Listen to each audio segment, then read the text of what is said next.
ऐसी घटना मैंने सुनी है। अमीर खुसरो एक बहुत अद्भुत कवि हुआ है। वो साधारण कवि न था, ऋषि था।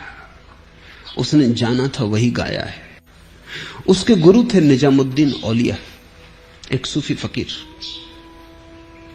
निजामुद्दीन औलिया की मृत्यु हुई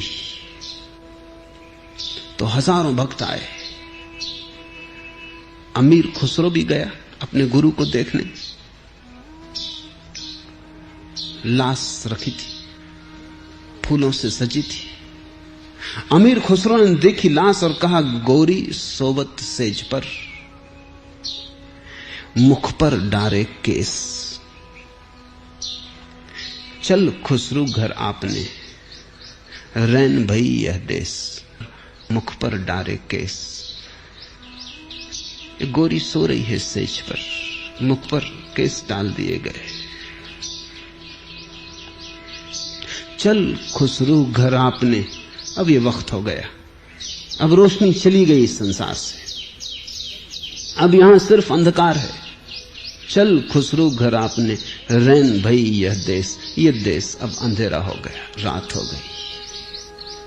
और कहते हैं ये पद कहते ही खुसरू गिर पड़ा, उसने प्राण छोड़ दिए।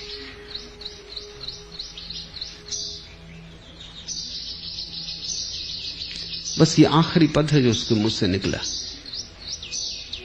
तुमने खुसरो ने निजामुद्दीन औलिया में जीवन का दिया पहली दफा देखा, जाना कि जीवन क्या है, पहचाना प्रकाश क्या है, होश में आया कि होना क्या है।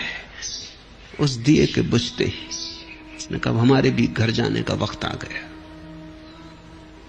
तुम जिसे अभी प्रकाश समझ रहे हो वो प्रकाश नहीं है, और तुम जिसे अभी जल समझ रहे हो वो जल नहीं है, और जिससे तुम अभी प्यास बुझाने की कोशिश कर रहे हो उससे प्यास बुझेगी नहीं, बढ़े भला। तुम्हारे हृदय में बिंध जाए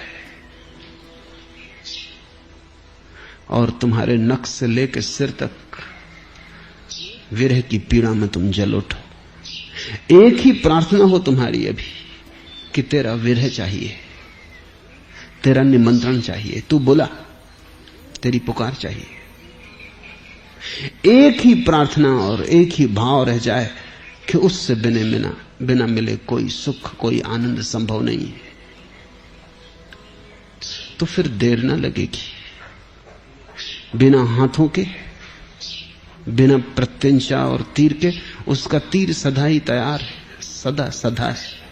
तुम इधर हृदय खोलो, उधर से तीर चल पड़ता है। कहना मुश्किल है कि उसकी पुकार पहले आती है कि तुम पहले राजी होते हो। ये वैसा ही है जैसा मुर्गे अंडे का संबंध है, कौन पहले, मुर्गा या अंडा, बहुत मुश्किल है।